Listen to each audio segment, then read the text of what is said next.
আমরা সম্প্রীতির বাংলাদেশ গড়তে চাই, কিন্তু জামাতের নেতারা দেখছি গতকালকে বোধহয় বলেছেন একজন কি রোজা আর হচ্ছে পূজা নাকি মুদ্রা রিপিট ওপিট। নাউজুবিল্লাহ।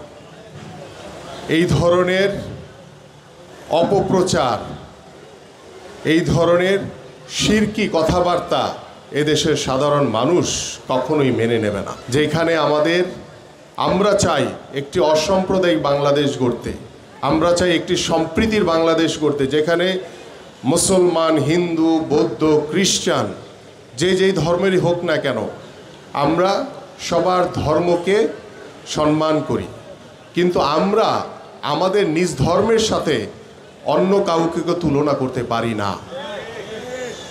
আমরা চাই সকল ধর্মের মানুষ আমরা একই ছাদের নিচে পরিবারের মতো ভ্রাতৃত্ববোধ, আন্তরিকতা, সৌহার্দ্যপূর্ণ সম্পর্ক রেখে, একটি সহমর্মিতা রেখে আমরা যাতে একে অপরের সাথে বসবাস করতে পারি।